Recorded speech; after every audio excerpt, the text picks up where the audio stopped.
Hai semuanya. Berjumpa lagi bareng Mimin Noba di sini. Mimin ucapkan terima kasih ya untuk para sobat Noba yang sudah memberikan support dan kesetiaannya sampai sejauh ini. Dan juga Mimin tidak akan bosan-bosan minum pil Tika Dewa agar terus kerja membawakan episode-episode berikutnya dari BTTH Keabadian Kaisar. Pokoknya jangan bosan-bosan untuk terus mengikuti kelanjutannya. Kalau tidak, Mimin akan membuat kalian tidak bisa tertawa atau menangis.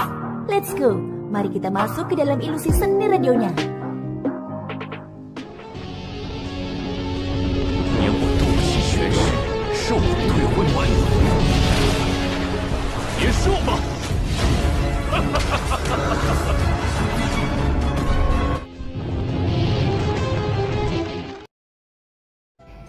Angin dingin yang menakutkan itu bagaikan bila-bila es tajam yang tak terhitung jumlahnya saat menyerang Xiaoyan dengan ganas. Xiaoyan tiba-tiba mengepalkan tinjunya dan penguasa Suan hitam pekat segera muncul di telapak tangannya, menghancurkan angin dingin yang datang dengan satu pukulan. Namun saat angin dingin itu bertiup, lapisan es padat dengan cepat menutupi penggaris besar di tangan Xiaoyan. Brengsek, angin dingin ini benar-benar aneh, ucap Xiaoyan. Tangannya yang memegang penguasa Suan mengerahkan sedikit tenaga saat api surgawi segera melekat padanya. Setelah munculnya api surgawi, lapisan es tebal pada penguasa Suan mencair dengan cepat. Pada saat yang sama di sisi berlawanan dari Xiaoyan di puncak lereng, angin dingin yang menakutkan sekali lagi datang menyerang. Hal ini menyebabkan ekspresi Xiaoyan sedikit berubah. Jika terus begini, dia khawatir tidak akan bisa melewati tempat ini. Saat angin dingin tiba, penguasa Suan di tangan Xiaoyan yang dibungkus oleh api surgawi sekali lagi diayunkan dan menghancurkan angin dingin itu. Namun semakin dekat dia dengan puncak lereng, semakin kekuatan angin dingin meningkat berulang kali. Xiaoyan mencengkeram penguasa Suan dengan erat dan memasukkannya ke dalam lapisan es di samping kakinya. Seluruh tubuhnya terbungkus api surgawi saat dia duduk bersandar pada penguasa Suan. Angin dingin terhalang oleh tubuh penguasa Suan. "Kutua, tahukah kamu benda sialan apa ini?" tanya Xiaoyan. "Ya, aku masih bisa mengerti," jawab Guyao di dalam tubuh Xiaoyan. "Kalau begitu, bisakah kamu..." Sebelum Xiaoyan menyelesaikan kalimatnya, Guyao tiba-tiba menyela perkataannya. "Tidak, lebih baik kau selesaikan masalah ini sendiri. Aku sudah menyarankanmu untuk kembali, tetapi kamu tidak mendengarkanku. Situasi saat ini dapat dipertimbangkan karena kau menuai apa yang kau tabur," Guyao berkata tanpa memberi Xiaoyan kesempatan. "Namun kamu juga harus tahu bahwa aku harus pergi dari sini. Tidak ada jalan lain yang bisa kuambil." Xiaoyan berbicara dengan suara dalam. Guyao sudah menjelaskan semuanya dengan sangat jelas. Tidak mungkin baginya untuk mengandalkan kekuatan Guyao. Satu-satunya orang yang bisa diandalkannya sekarang adalah dirinya sendiri.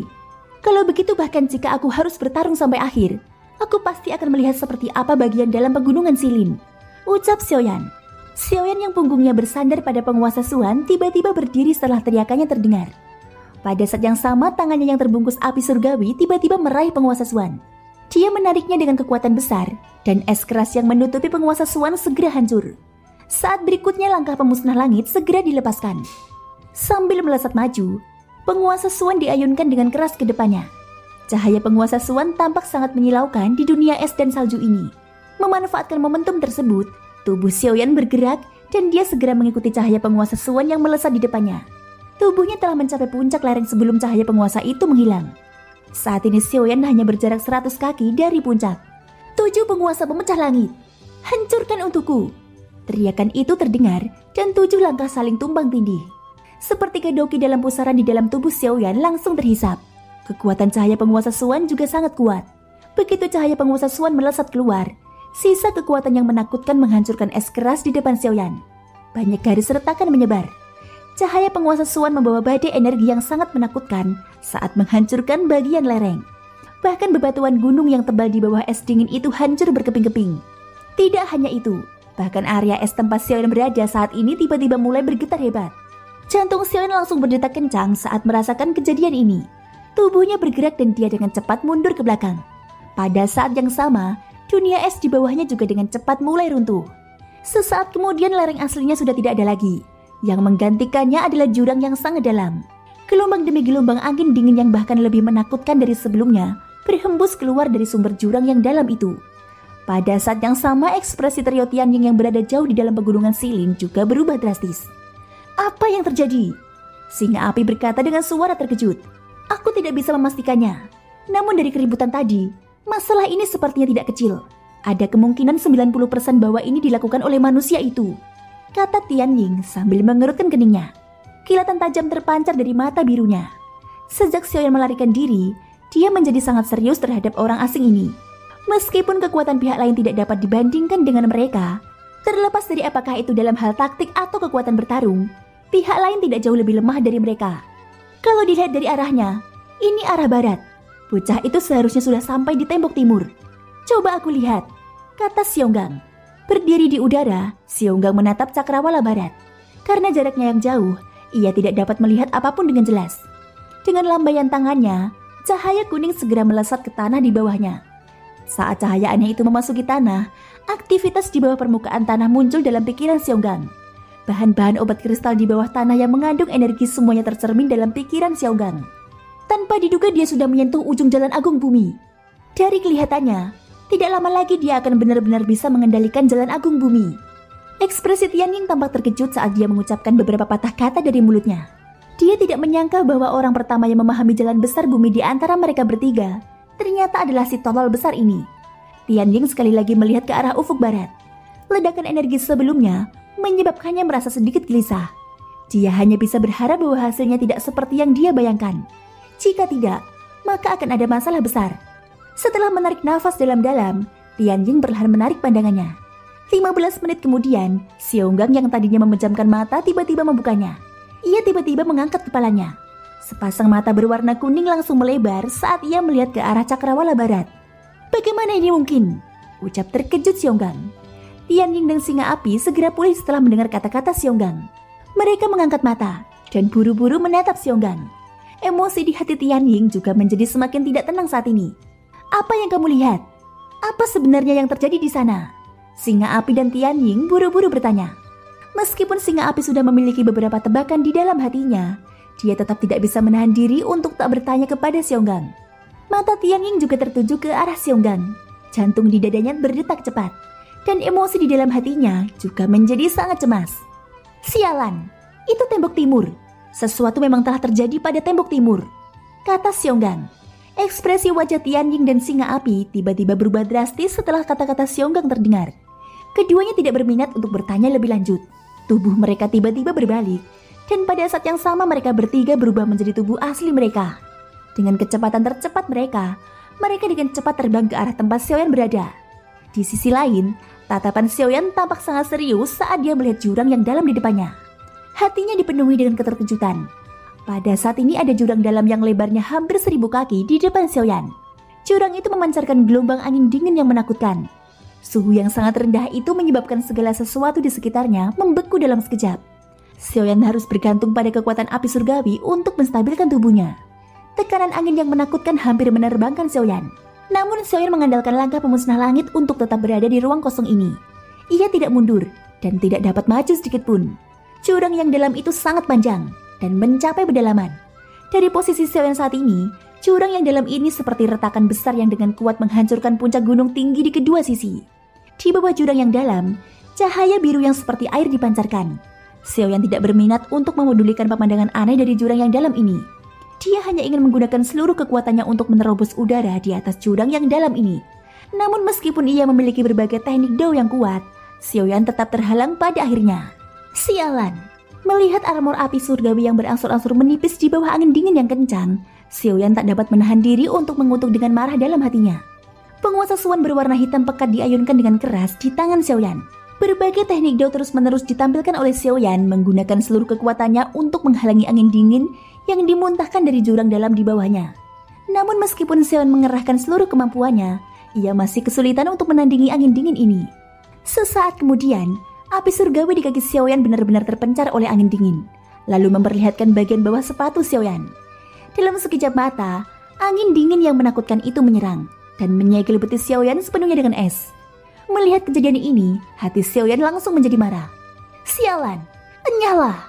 Es keras yang melilit betis Xiaoyan langsung pecah. Pada saat yang sama, cahaya ungu emas yang tidak biasa berkedip di mata Xiaoyan. Seketika garis darah naga ponik di dalam pembuluh darah di tubuh Xiaoyan sepenuhnya diaktifkan pada saat ini. Raungan dahsyat yang menggetarkan bumi tiba-tiba terdengar. Seluruh tempat berguncang saat energi liar dan dahsyat keluar dari tubuh Xiaoyan. Energi itu dengan kuat mematahkan angin dingin yang terus-menerus menyerang Xiaoyan. Cahaya keemasan yang tajam melesat keluar dari kedua mata Xiaoyan.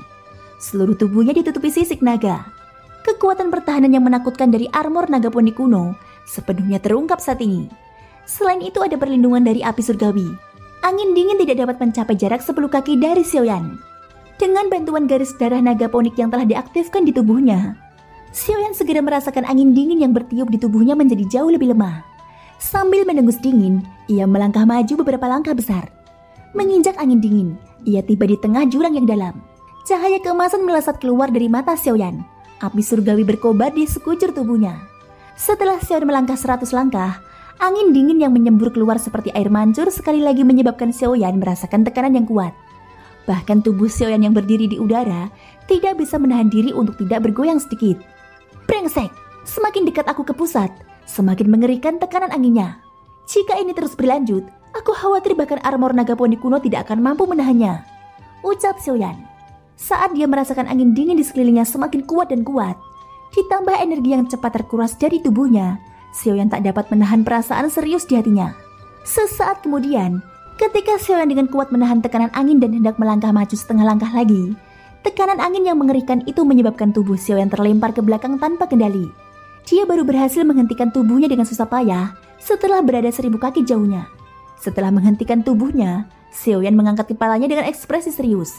Tatapannya menyapu langit di atas hanya untuk menemukan bahwa satu malam telah berlalu tanpa disadari. Xiaoyan mengernyitkan alisnya dan menghembuskan nafas dalam-dalam. Ia baru saja akan maju ke depan ketika ekspresinya tiba-tiba berubah saat Xiaoyan hendak bergerak. Dalam persepsi spiritualnya, ada 3 aura yang sangat menakutkan yang terbang cepat ke arahnya. Melihat aura ini, kemungkinan besar mereka akan muncul di depannya dalam waktu dekat. Xiaoyan tidak meragukan pemilik ketiga aura ini. Ketiga aura ini pastilah 3 penguasa di kedalaman pegunungan Silin, yaitu Tianying, Singa Api, dan Xionggang. Brengsek, bagaimana mereka bisa menyusul secepat itu? Menyadari 3 orang di belakangnya, ekspresi wajah Xiaoyan berubah lagi. Dia mengutuk dalam hatinya. Tubuhnya yang sedikit lemah tiba-tiba bergetar, dan tubuh kaca King Kong langsung ditampilkan. Dalam sekejap mata, Xiaoyan sekali lagi berubah menjadi dewa raksasa Vajra. Kakinya yang besar menginjak kekosongan, dan dia bergegas maju dengan seluruh kekuatannya. Trio Tianying di belakang Xiaoyan juga merasakan aura Xiaoyan. Seketika ekspresi marah muncul di wajah mereka. Bajingan, ini benar-benar sesuatu yang dilakukan bocah itu, ucap Singa Api. Sudah terlambat untuk menyesal sekarang. Ayo cepat ke sana. Aku harap masalah ini tidak akan sulit diselesaikan. Kalau tidak, aku pasti akan mematahkan tulang anak itu. Nada suara Tianying sangat marah. Adapun Xionggang meskipun dia tidak mengatakan apa-apa, ekspresinya sangat suram. Jelas bahwa kemarahan di hatinya tidak kalah dari 2 orang di sampingnya. Sesaat kemudian, ketika sosok itu sudah tiba di depan jurang yang dalam, Xiaoyan juga sangat tidak beruntung. Dia secara kebetulan terlempar kembali oleh angin dingin. Namun dia tidak berdaya. Siapa yang meminta angin dingin menjadi begitu kuat dan menakutkan? Meskipun Xiaoyan menggunakan seluruh kekuatannya, dia akhirnya tidak dapat melewatinya. Dia hanya bisa tertiup kembali berkali-kali dengan setiap serangan. Kali ini ia secara tidak sengaja bertemu dengan trio Tianying yang baru saja tiba. Setelah tatapan mereka bertiga menyapu tubuh Xiaoyan, mereka mendarat di dekat jurang dalam, yang di bawahnya tidak terlihat ujungnya. Xiaoyan merasakan tatapan mereka bertiga yang sepertinya ingin melahapnya. Punggungnya tanpa sadar terasa dingin. Langkah kakinya mundur sedikit dengan cara yang tidak terdeteksi. Penguasa Suan juga muncul di telapak tangan Xiaoyan. Ketika mereka melihat jurang yang sangat dalam di depan mereka, pupil mata ketiganya tiba-tiba menyusut seukuran ujung jarum. Wajah ketiganya langsung menjadi muram. Jurang yang sangat dalam di depan mereka jelas jauh melampaui harapan mereka. Jika dalam imajinasi mereka jurang yang dalam ini digambarkan sebagai sungai kecil, maka yang tampak di hadapan mereka adalah sungai yang lebar. Angin dingin yang menyembur keluar darinya bagaikan banjir besar yang tak terbendung. Anak nakal, apakah Anda melakukan semua ini? Mata Singa Api yang marah terbuka lebar saat dia menatap Xiaoyan. Suaranya hampir serang saat dia berbicara. Jika aku bilang tidak, apakah kamu akan mempercayaiku? Xiaoyan mengangkat bahunya tanpa daya. Dia tidak menyangkal hal ini. Anak nakal, kamu benar-benar sedang mencari kematian. Kamu menolak bersulang hanya untuk dipaksa minum minuman beralkohol. Kamu akan tinggal di sini hari ini. Singa Api itu menegur dengan marah. Setelah suaranya terdengar, tubuh Singa Api tiba-tiba melesat ke arah Xiaoyan. Xiaoyan memegang penguasa Suan di tangannya. Tubuh emasnya yang besar tiba-tiba berputar di tempat. Dan dengan jentikan jarinya, Dia dengan ganas mengayunkan penggarisnya ke arah singa api. Tsunami yang membelah api. Tinju singa. Keduanya meraung marah bersamaan. Dalam sekejap mata, mereka sudah bertabrakan. Gelombang kejut energi yang menakutkan langsung menghancurkan angin dingin. Tepat saat Xiaoyan bertabrakan hebat dengan singa api, Xionggang yang berada di belakangnya tiba-tiba mengeluarkan suara gemuruh yang menggetarkan bumi. Ia mengayunkan tinjunya yang besar, seperti banteng yang menyerbu. Ia membawa kekuatan yang sangat besar ketika menyerang langsung ke arah Xiaoyan. Hanya setelah beberapa tabrakan, Xiaoyan jelas berada pada posisi yang kurang menguntungkan. Namun ini masih belum cukup. Saat Xiaoyan menahannya dengan keras, Tianying di sisi lain juga bergerak. Cahaya pedang di tangannya tajam saat ia menyerang Xiaoyan dengan kejam. Situasi medan perang langsung berubah. Dengan tambahan Tianying, Xiaoyan langsung merasakan peningkatan tekanan yang besar. Ia hanya bisa menggunakan 6 bentuk tubuh untuk mempertahankan diri dari segala arah. Ia sama sekali tidak berdaya untuk membalas. Bocah, aku sudah menyuruhmu pergi, tapi kau menolak untuk mendengarkan. Karena kau tidak mau pergi, maka kau bisa tinggal di sini selamanya, kata singa api. Setiap serangan singa api yang sangat kejam, itu adalah serangan yang mematikan. Tinju besi Xionggang juga sekeras batu dan tidak bisa dihancurkan. Kekuatan yang menakutkan itu menyebabkan tangan Xiaoyan yang memegang penguasa Suan mati rasa. Gerakan tangannya juga berangsur-angsur menjadi lebih lambat. Selain itu, serangan Tianying membuat Xiaoyan tidak berani ceroboh sedikit pun. Pada akhirnya dalam pertarungan sengit ini, Xiaoyan tetaplah orang pertama yang dikalahkan tanpa daya. 6 wujud tubuh hancur dengan paksa oleh serangan singa api dan Xionggang. Tanpa perlindungan dari 6 wujud tubuh, pedang panjang Tianying segera menemukan celah. Dalam sekejap mata, beberapa lubang terbentuk di tubuh Xiaoyan oleh pedang panjang yang tak terlihat itu. Darah merah segar menyembur keluar. Wajah Xiaoyan juga tiba-tiba memerah. Seteguk darah besar tanpa sadar dimuntahkan. Aura seluruh tubuhnya juga tiba-tiba melemah. Pada saat yang sama, tubuh Xiaoyan terlempar. Angin dingin yang menakutkan di belakang Xiaoyan bagaikan bilah tajam. Angin itu sekali lagi menghantam punggung Xiaoyan dengan kejam. Setelah serangan ini mendarat, seketika ia terluka parah. Seluruh tubuh Xiaoyan memperlihatkan semacam warna putih keabu-abuan seperti orang mati. Tubuhnya yang kurus akhirnya jatuh tak terkendali ke jurang dalam di bawahnya. Melihat hal ini, singa api ingin mengejar dan memberikan Xiaoyan pukulan terakhir. Namun Tianying di sampingnya menghentikannya dan berkata, "Cukup, mari kita selesaikan masalah ini dengannya setelah kita menyelesaikan urusan di sini." Setelah kata-katanya terdengar, Tianying menatap Xionggang di sampingnya hanya untuk menyadari bahwa Xionggang sebenarnya sedang menatap jurang dalam dengan ekspresi curiga. Selain keseriusan di matanya, ada juga ekspresi aneh. "Bukankah kita terlalu subjektif?" kata Xionggang. Thank you Sobat Noba semua sudah mendengarkan ceritaku di episode kali ini sampai akhir. Ikutin terus kelanjutan episode-episode berikutnya ya. Semoga hari kalian menyenangkan. Sampai jumpa dan bye-bye.